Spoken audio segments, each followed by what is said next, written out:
කොට්ටාස 10 කොට්ටාස 10ම ජාතික ජනබලවේගයේ ජයග්‍රහණය කළා. අපි ශක්තිමත් පාලනයක් බොඩ්ලස්කෝම නගර සභාවේ ගොඩ නගලා තියෙනවා. සෝමාදේවිය ඒ වගේම විහාර මහදේවිය වගේ අය හිටියා. ඒගොල්ලෝ අපේ රට වෙනුවෙන් කටයුතු කරපු කාන්තාවෝ, රට බේරගත්තු කාන්තාවෝ. ඉතින් අපිටත් පුළුවන් යම් දෙයක් කරන්න රට වෙනුවෙන්. කාල දිස්ත්‍රික්කයේ වැඩිම බලය හම්බෙලා තියෙන මාලිමාවට ඉතින් අපි අපේක්ෂා කරනවා සියලුම පළාත් පාලන ආයතනවල බලය ස්ථාපිත කරන මාලිමාව. කණ්ඩායමක් ඉදිරියේ මේ කැස්බෑවින්නේ මහජනීතියෝ මේ සියල්ලම අපි කණ්ඩායමක් ඉදිරියේ සම්පූර්ණ කැස්බෑව ගොඩනගන වැඩේ අපි වාරගෙන තියෙනවා. ජනතාවට සේවයක් කරන්න පුළුවන් ප්‍රාදේශීය සභාවක් නිර්මාණය කරන එක තමයි අපේ ඒකායන බලාපොරොත්තුව. සාම්ප්‍රදායික දේශපාලනයෙන් මිදෙන්න ඕනේ කියලානේ අපි මාලිමාව තෝරගත්තේ. ඒ නිසා අභියෝග අපි පහු කරගෙන එන්න ඕන. අපි දෙමළෙන් කියන්නම් එහෙම තමයි හොඳයි. හරිද? කාන්තාවක් වශයෙන් මම අද මුලතිව් දිස්ත්‍රික්කයේ බැහැලා වැඩ කරන්නේ. සියලුම වංචනිකෝ දූෂකයෝ දැන් ක්‍රමානුකූලව එකින් එක ඇතුළට එනවා. අපිට නිශ්චිතම ගොඩ ගන්න පුළුවන් කඩුවෙල මහනගර සභාව ඒසා ලොකු බලයක් අපිට ජනතාව දීලා තිබෙනවා.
බොඩ්ලස්කෝම නගර සභාවේ කණ්ඩායම් නායක ප්‍රදීප් නිශාන්ත වෙදමුල්ල බොඩ්ලස්කෝම නගර සභාව 2025 පළාත් පාලන මැතිවරණයේදී අතිවිශිෂ්ට ජයග්‍රහණයක් ලැබුවා. කොට්ටාස 10 කොට්ටාස 10ම ජාතික ජනබලවේගයේ ජයග්‍රහණය කළා. අපි ශක්තිමත් පාලනයක් බොඩ්ලස්කෝම නගර සභාවේ ගොඩ නගලා තියෙනවා. 2006 දී බොඩ්ලස්කෝම නගර සභාව ස්ථාපනය වුණාට පස්සේ ඒ බොඩ්ලස්කෝම ප්‍රදේශයේ ජනතාවට පළාත් පාලන ආයතනයකින් ඉෂ්ට යුතු සේවාවන් නිසියාකාරයෙන් ඉෂ්ට කරගන්න පසුගිය පාලකයෝ සමත් වුණේ නැහැ. පාලකයෝ කරේ ඒගොල්ලන්ගේ ඕමනා පාකම් ඉෂ්ට කරගත්ත එක. අපි ජනතාවාදී පාලනයක් හැටියට රජයත් එක්ක එකතු වෙලා බොඩ්ලස්කෝම නගර සභාව ගොඩනැගීම සඳහා අපි හදාගත්ත වැඩපිළිවෙලක් තියෙනවා. අපි ජනතාවට ඉදිරිපත් කරපු වැඩපිළිවෙලක් තියෙනවා. අපි දෙවෙනිද වැඩ බාරගත්තයන් පසු ඒ වැඩපිළිවෙල ක්‍රියාත්මක කිරීමට අපේ කණ්ඩායමේ මන්ත්‍රීවරු 10 දෙනෙක් එක්ක බොඩ්ලස්කෝම ජනතාවගේ බලාපොරොත්තු ඉහළින්ම ඉෂ්ට කරන්න බලාපොරොත්තු වෙනවා. අභියෝගයක් තියෙනවද? බහුතරේ ප්‍රශ්න තියෙනවද? අපිට අභියෝගයක් නැහැ. මන්ත්‍රීවරු 17 දෙනා ඉන්නේ. 17 දෙනාගෙන් 10 දෙනෙක්ම ජාතික ජනබලවේගයේ ඉන්නවා. ඒකෙන්ද අපිට ශක්තිමත් පාලනයක් තියෙනවා. අපිට ඇත්තටම ජනතාව බලාපොරොත්තු වෙච්ච වංචාවෙන් දූෂණයෙන් නාස්තියෙන් තොර ඇත්ත පළාත් පාලන ආයතනයකින් ජනතාවට ලබා දිය යුතු සේවාව නොපිරිහෙලා ලබා දෙන්න පුළුවන් බොඩ්ලස්කෝම නගර සභාවෙන් බොඩ්ලස්කෝම බල ප්‍රදේශයේ ජනතාවට. ඔබතුමිය ආවේ නියෝජනය මොන දොම්පේ ප්‍රාදේශීය සභාවේ. මොනවාගේ සැලසුමද තියෙන්නේ පළාත් පාලන ආයතනය? අපි ඉතින් දැන් ප්‍රාදේශීය සභාව පිහිටෙව්වට පස්සේ අපේ තියෙනවා ලොකු අරමුණු ටිකක් තියෙනවා කරගෙන යන්න අපි බලාපොරොත්තු වෙනවා. ඉතින් ඒ නිසා මේ ඇත්තටම අපිට දැන් ඉක්මනටම මේ ප්‍රාදේශීය සභාව පිහිටවලා අපේ ගමේ ජනතාවට අපේ ප්‍රදේශයේ ජනතාවට යමක් කරන්න තමයි අපි බලාපොරොත්තු වෙන්නේ. කරගෙන ගිය වැඩපිළිවෙලට වඩා අපි වෙනසක් ඇතුව මේ යමක් කරන්න තමයි අපි බලාපොරොත්තු වෙන්නේ. කාන්තා නියෝජනයට විශාල ඉඩක් ලැබිලා තියෙන මාලිමාව පාලනය කරන්නේ. ඇත්තටම හරිම සතුටුයි. මොකද අපි දන්නවා අතීතයේ ඉඳලාම කාන්තාව වීර කාන්තාව අපේ රටේ හිටියා. සෝමාදේවිය ඒ වගේම විහාර මහදේවිය වගේ අය හිටියා. ඒගොල්ලෝ අපේ රට වෙනුවෙන් කටයුතු කරපු කාන්තාවෝ, රට බේරගත්තු කාන්තාවෝ. ඉතින් අපිටත් පුළුවන් යම් දෙයක් කරන්න රට වෙනුවෙන්. ඒ නිසා මමත් සතුටෙන් තමයි ඇත්තටම මේ අවස්ථාවට සම්බන්ධ වුණේ. කාන්තාවක් විදියට මම ආඩම්බර වෙනවා අපිට මේ වගේ අවස්ථාවක් ලබා දීම පිළිබඳව. අභියෝගයක් නෙවෙයිද මාලිමාවේ ගමේ മന്ത്രിවරයෙක් විදියට දේශපාලනය කරන්න ලැබෙන එක? නෑ. අභියෝගයක් නෑ. ඇත්තටම හරි සතුටෙන් කරන්නේ. මොකද මට ලොකු ප්‍රදේශයක් පුරාවටම මාත් එක්ක බැඳිච්ච පිරිසක් ඉන්නවා. ඒගොල්ලොත් එක්ක සතුටෙන් වැඩ කරන්න මට පුළුවන් කියලා මට හිතෙනවා. බොහොම ස්තුතියි. මේ ඉන්නේ മന്ത്രിවරයෝ. ඔව් මේ අපේ ඒ දොම්පි නියෝජනය කරන മന്ത്രിවරයෝ 4 දෙනා තමයි මේ ඉන්නේ. ඔබතුමීට මොකක්ද කියන්න තියෙන්නේ? මටත් කියන්න තියෙන්නේ ඒ දේම තමයි. ඉතින් මෙච්චර කල් කරපු දේශපාලනයට වඩා එහා ගිය එතකොට ජනතාවට සේවයක් කරන්න පුළුවන් ප්‍රාදේශීය සභාවක් නිර්මාණය කරන එක තමයි අපේ ඒකායන බලාපොරොත්තුව.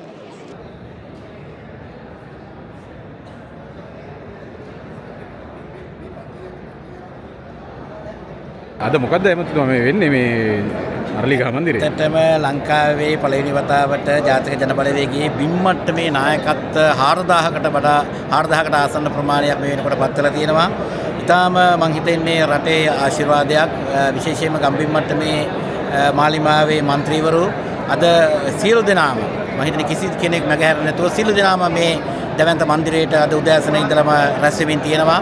විශේෂයෙන්ම අපිට තියෙන ඒකායන පරමාර්ථයක් ඒකායන ගමනක් අන්නේ ගමන ශක්තිමත් කරන්න විශේෂයෙන් අදින් ආරම්භන මේ ප්‍රාදේශීය සභාවල වඩා ප්‍රශස්ත සේවාවක් ජනතාවට සපයන තමයි මේ එකවන්න එක ගමනක් යන්න හැමදෙනාම අද මේ ස්ථානට ඒක රාශි වෙලා දෙන්නේ. අපි හිතනවා මේක ලංකාවේ පළාත් පාලන ආයතන වලට නව ආදර්ශයක් වෙයි, නව මඟ පෙන්වීමක් වෙයි. ඊටම හොඳ ගමනක් යන තමයි මේ හැමදෙනාම මේ ස්ථානට එකතු වෙලා අද මේ ගමන ආරම්භ කරන්න හදන්නේ.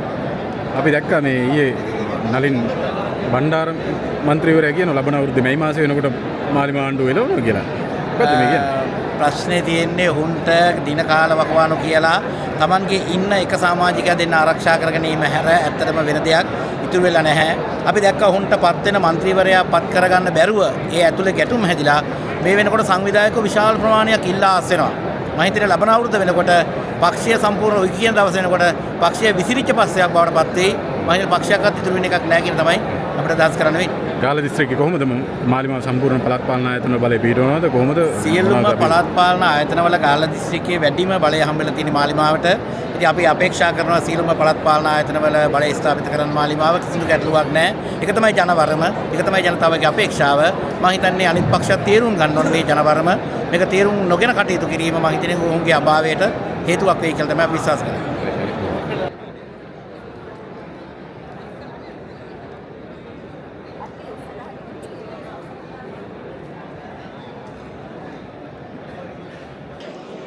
ඉතින් മന്ത്രിතුමා හොඳයි තා. හොඳයි ඉතින් පුනරුද්ධයට අනිවාර්යෙන් අපි දෙන්න ඕනේ උපරිම සහයෝගය. සියල්ල වෙනස් විය යුතුයි. පළාත් පාලන ආයතන බලය පිටවන්න පුළුවන්. ඔව් අපි 20ම කොට්ටාසය දිනලා තියෙනවා. කිසිම ගැටලුවක් නැහැ. සාධීන කණ්ඩායම නැද්ද සපෝට් එකක් දෙන්න? අහන්නේ. සෝරි. සාධීන മന്ത്രിවරු එන්නේ නැද්ද? නෑ එහෙම අවශ්‍යතාවයක් නැහැ.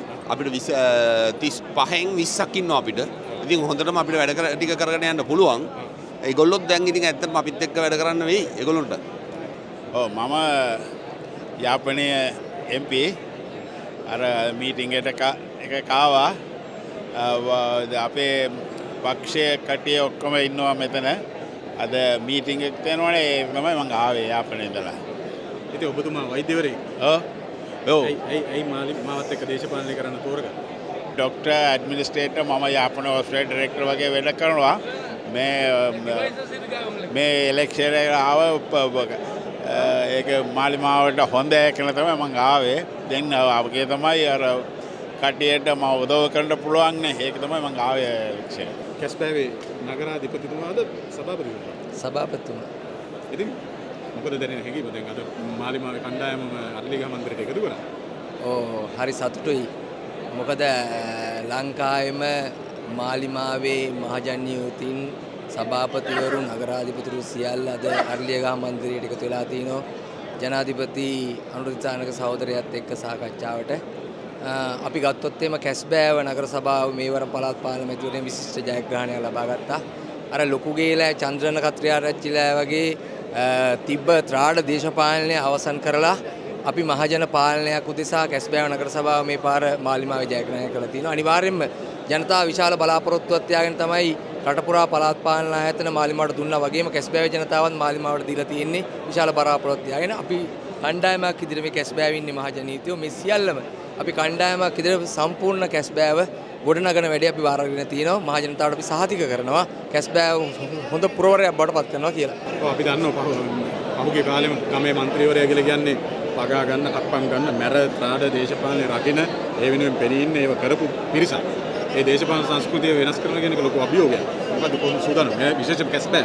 අභියෝගේ තියෙන්නේ මහජන නියෝජිතයින් ඒ වෙනුවෙන් ආදර්ශය සපයනකොට ජනතාවත් ඒ වෙනුවෙන් පෙළ ගැහෙනවා. අපි රටේ මෙතෙක් පැවතික තමයි මහජනතාව ආදර්ශයන් පෙන්වන්න උත්සුක වුණත් මැති ඇමතිවරු මහජන නියෝජිතව ආදර්ශයන් පෙළන්නේ. නමුත් දේශපාලන පරිවර්තනය සිදු වුණාන් පස්සේ ජනාධිපතිවරුන් පස්සේ ආණ්ඩුව දිසානායක සහෝදරයාත් ආණ්ඩුවත් ආණ්ඩුවේ මැති ඇමතිවරුත් පාර්ලිමේන්තු මන්ත්‍රීවරුත් හදපු අලුත් දේශපාලන සංස්කෘතිය ඇතුලේ අර ත්‍රාඩ දේශපාලනය පගා ගන්න දේශපාලන අපි අවසන් කරලා තියෙනවා. ඒතර මේ ගොඩනැගෙන අලුත් දේශපාලන සංස්කෘතිය රට පුරා හැදිච්ච දේශපාලන සංස්කෘතිය අපි පළාත් පාලන ආයතන ස්ථාපනය කරන්න අපි ආදර්ශය දෙනකොට ජනතාවත් ඒ වෙනුවෙන් පෙළ ගැහිමින් කටයුතු කරනවා. ඉතින් ඒක හොඳ ප්‍රවණතාවයක්. ජනතාව වෙනුවෙන් පෙළ ගැහිලා තියෙනවා. අපි හිතනවා, අපි විශ්වාස කරනවා අපි කවුරුත් ඒ වෙනුවෙන් පෙළ ගැහිලා කටයුතු කරන්න පුළුවන්කම ඉඩ ලැබිලා තියෙනවා අපිට. ඉතින් අපිට කියන්න සතුටු සිනාවක් තියෙනවා මූණේ. මොකද්ද දැනෙන හැඟීම අද ඔක්කොම පළාත් පාලන മന്ത്രിවරු අරලිගහ മന്ത്രിට ගෙනාවා. සිංහල තමයි සිංහල අපි කිල්නචි ප්‍රදේශ සභාවේ ඉඳලා අවිල්ලා ඉන්නේ කට්ටි 6ක් ආවා. පචිලපල්ලි ඵලයේ අනිතක පූනරේ 3ක් ඵල 3ක් කිල්නචි 6ක් ඔක්කොම 11යි අවිල්ලා ඉන්නේ කට්ටි. අද මේ රැස්වීමට අවිල්ලා ඉන්නවා. අපේ ප්‍රදේශ සභාවේ NPP JVP වැඩ කරන ආවේ දැන් කොටක් කටි ඉන්නවා. කොටක් සංවිධායක තියෙනවා. කිල්නචි මුල්ලදීව යාපානයේ ඵලයේ පූණි ඔක්කොම තියෙනවා.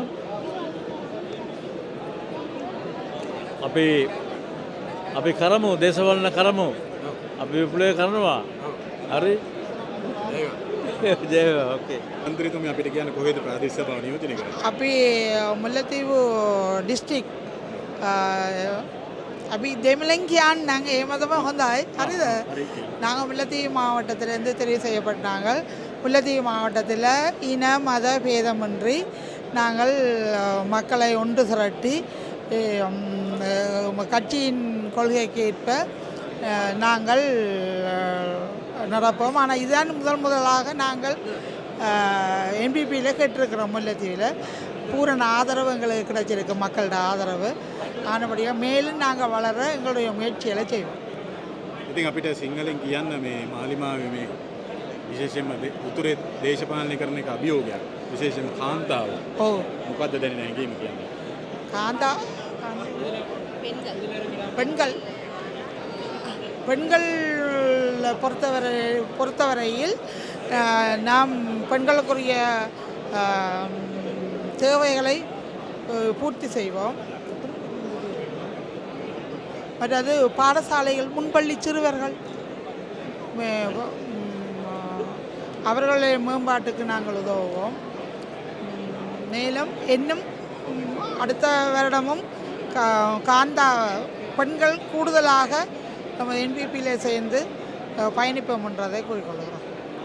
මෙයා තමිල් වලින් කියපු එක සිංහලෙන් අපිට ටිකක් කියන්න. මම ඒ ටික මට වැඩි ඇහුන්නේ මං කියන්නම්. අපි මුලතිව් දිස්ත්‍රික්කයේ අපි මුලතිව් දිස්ත්‍රික්කයේ ප්‍රාදේශීය සභාවෙන් අපි තේරිලා මේ දැන් ඇවිල්ලා ඉන්නවා. මේ කාන්තාවක් විදියට මාලිමාවේ දේශපාලනය කරන එක අභියෝගයක් නෙවෙයි. කාන්තාවන් විසියට අපිට වැදගත්කමක්. අපි ආඩම්බර වෙනවා මේ අනුර අපේ සහෝදරයාගේ මේ දේශපාලනයට බැඳීම ගැන. අපි ජනාධිපතිවරණයටත් ගොඩක් මහන්සි වෙලා අපි ජනාධිපතිවරණයටත් එයා තෝරගත්තා. ඒ ගැන අපිට ගොඩක් ආඩම්බරයි. ඒ වගේම අපිට ජාතිවාදයක් තොරව මුස්ලිම්, සිංහල, තමිල් ඒ හැමදෙනාම එක විදිහට බලන එකම සහෝදරයෙක් අපේ අනුර සහෝදරයා. ඒ ගතිගුණ ගැන මම ගොඩක් ආඩම්බරයි. කාන්තාවක් වශයෙන් මම අද මුලතිව් දිස්ත්‍රික්කයේ බැහැලා වැඩ කරන්නේ. මේ ජනතාව සමගියෙන් ජීවත් වෙන්න ඕනේ. ඒ වගේම හොඳ සංවර්ධනයක් ඇති වෙන්න ඕනේ. ඒ ගැන මම ගොඩක් ආඩම්බරේ මේ ස්ථානයට අද මම ඉදිරිපත් වෙලා ඉන්නවා. මේ ඒ වගේම අපිට හොඳ වැදගත්කමක් වෙන්න ඕනි අපේ දිස්ත්‍රික්කයේ සංවර්ධනය වෙන්න ඕනි. ගොඩක් මුලතිව් දිස්ත්‍රික්කයේ සංවර්ධනය අඩුවෙන් තියෙන දිස්ත්‍රික්කයක්. මෙච්චර කල් තිබුණු මේ ජනාධිපතිවරණයෙන් අපිට මහා පාරක් මිස ගම්වල පාරවල් කිසි දෙයක් හැදිලා නැහැ. ගොඩක් මහන්සි වෙනවා මිනිස්සු. ඒකට ගොඩාක් උනන්දුවක් දක්වලා අපේ ජනාධිපතිතුමා අපිට ඒ සංවර්ධන කටයුතු වලට සහභාගී වෙනවා ඇති. ඒවට මුදල් වෙන් කරනවා ඇති කියලා අපි හිතනවා. අපිත් ගම්වල පොරොන්දු වෙලා අද අපි ජයග්‍රහණය කරලා මේ ස්ථානයට ඉදිරිපත් වෙලා ඉන්නවා മന്ത്രിතුමියලා වශයෙන්. අපි අද ගම්වල മന്ത്രിතුමියලා වශයෙන් ඉදිරිපත් වෙන එක අපිට ගොඩක් ආඩම්බරයි. ඒ කියනනම් අපි කාන්තාවන් කියන එක අපිට ගොඩක් වැදගත්. ස්තුතියි. Good morning. මං ආයිෂා අකරපතින්ද ඇවිල්ලා ඉන්නවා මාලිමාවට. මෙතෙන්ට මුස්ලිම් සිංහල තමිල් ඔක්කොම ඇවිල්ලා ඉන්නවා. අපිට ගොඩක් සන්තෝසයි. තියෙන ඇතිවෙල අපි ඔක්කොම එකතු කරලා ජනාධිපති සහෝදරය එකතු කරලා ඔක්කොම රට හදන්න ඉන්නවා. ගොඩක් සන්තෝසයි. ඉතින් අපිටුමා මේ අද වලිගහ මන්දිරයට මාලිමාවේ පහළ බලමුළු ඔක්කොම එක කැඳෙව්වා. මොකක්ද අරමුණ? අද අපි සියලුම മന്ത്രിවරු අලිගහ මන්දිරයට මේ වෙනකොට කැඳවලා තියෙන්නේ. විශේෂයෙන්ම ඉදිරියේදී පළාත් පාලන ආයතන වලට අදාළ කටයුතු කාරණා සාකච්ඡා කරගන්න. ඒ වගේම දැන් ආයවැයෙන් විශාල මුදල් ප්‍රමාණයක් වෙන් කරලා තියෙනවා. මාස 6ක් වගේ කෙටි කාලයක් තුළ මේ මුදල් වියදම් කරන්න ඕනි. ඒ අනුව පෞගේ කාලේ ඡන්ද නීතිත් එක්ක සමහර වැඩ කරගන්න බැරි වෙලා තිබුණා. ඒ පරිසරය ඇතුලේ දැන් අපිට ගමේ බලය ලැබිලා තියෙන තත්ත්වයක් එක්ක මේ වැඩ කටයුතු සාර්ථකව කරගෙන යන්න ඉඩකඩ ලැබෙනවා. ඒ පරිසරයත් එක්ක පළාත් පාලන ආයතන පිහිටුවලා බලය පිහිටුවලා අපි ඉදිරියේදී ඉතාමත්ම වේගයෙන් වැඩ කරගෙන යන්න මේනකොට සැලසුම් කරගෙන යනවා. ඊට අදාළ මූලික ප්‍රවේශයක් ලබා ගැනීම සඳහා තමයි අද අරලියගහ මන්දිරයට අපේ රටේ සියලුම මන්ත්‍රීවරියෝ මේ කැඳවලා තියෙන්නේ. ඒ කටයුත්ත තමයි මේ වෙනකොට සිද්ධ වෙමින් තියෙන්නේ. ඉතින් ඔබතුමාලා අද මෙහෙම මේ පළාත් පාලන මන්ත්‍රීවරු කැඳවදී ඔබතුමාගේ දිස්ත්‍රික්කයේම නායකයෙක් සජබේ නලින් බණ්ඩාර කියන ලබන අවුරුද්දේ මේ මාසෙ වෙනකොට මාලිමාණ්ඩුව එළවනවා කියලා. මොකද? ඔව් එළවන එක පැහැදිලිව පේන්න තියෙනවා. ඔය සජබේ ආසන සංවිධායකෝ දාලා යනවා, අතෑරලා යනවා, ඉල්ලා අස්සෙනවා, ඉල්ලා සිල්ලියුම් බාරගන්නේ නැහැ කියනවා, රණ්ඩු වෙනවා, මරා ගන්නවා. මේ විශාල ප්‍රශ්න ගොඩක්. ඉතින් ඒ තත්ත්වයක් එක්ක ඒගොල්ලෝ කෙසේ වෙතත් මේ වෙනකොට කියනවා සජබේ ඇතුලේ නායකත්වය පිළිබඳව වෙනසකට යන්න ඕනේ. ඉතින් ඒ ආදි වශයෙන් ඒගොල්ලොන්ගේ පක්ෂය ඇතුලේ බලය අල්ලා ගැනීම සඳහා බලපොරයක් නම් අපිට පේන්න තියෙනවා. නිකන් දවල් හීන තමයි නලින් බණ්ඩාරලාට දකින්න ලැබෙන්නේ. ඉතින් කුරුණෑගල දිස්ත්‍රික්කයේ කොහොමද පළාත් පාලන ආයතන වල ජයග්‍රහණය මොකක්ද දැන් සැලසුම තියෙන්නේ? ඇත්තටම කුරුණෑගල දිස්ත්‍රික්කයේ අපි පළාත් පාලන ආයතන සියල්ලම අපි ජයග්‍රහණය කෙරුවා. ඔක්කොම ජයග්‍රහණය කෙරුවා.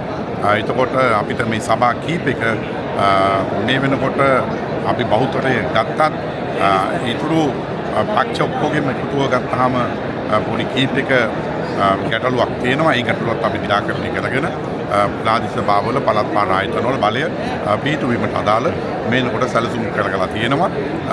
අපි විශ්වාස කරනවා අපිට හොඳ ගමනක් යන්න පුළුවන් කියලා. කුරුණෑගල දිස්ත්‍රික්කයේ ජනතාව අපිට විශාල බලයක් මේ අවස්ථාවේ ලබා දීලා තියෙනවා. අපි දැක්ක පහුගිය පළාත් පාලන මැතිවරණයේදී තේරීපත් වෙච්ච මේ කුරුණෑගල නගරාධිපති රාජ්‍ය සභා මණ්ඩපයේ ඩෝසර් කරා. මොකද සර් ඒකට ගන්න ක්‍රියාමාර්ගය? ඇත්තටම ඊට එරෙහිව අලගල කරපු අය අලගලට නායකත්ව දුන්නු කෙනා විදියට අපි තා පැහැදිලිව කියනවා රාජ්‍ය සභාව ඩෝසර් කරපු විතරක් නෙමෙයි විශාල වශයෙන් මොරකම් කරලා තියෙනවා, වංචා කරලා තියෙනවා, ආකටිතුකම් ගොඩක් කරලා තියෙනවා, ඥාති සංග්‍රහයෙන් කරලා තියෙනවා, යාළු මිත්‍රයන්ට කඩසාප්පු දීලා තියෙනවා. ගොඩක් කටයුතු තියෙනවා. මේ සියල්ලට අදාළව අනිවාර්යෙන්ම මැදිහත්වීම් කරනවා, ක්‍රියාත්මක වෙනවා. දැනටත් ඒවට අපි අත ගහලා තියෙන්නේ. ඒ දත්ත අරගෙන තියෙන්නේ. ඒ අනුව මේ සියලුම වංචනික දූෂකයෝ දැන් ක්‍රමානුකූලව එකින් එක ඇතුළට එනවා. එකින් එක උසාවියට එනවා. ඒ තත්ත්ව තුළ කුරුණෑගල නගරය තුලත් ඊට අදාළ ඒ සියලු කටයුතු වලට අදාළව මැදිහත්වීම් ඉදිරියේදී සිද්ධ වෙනවා.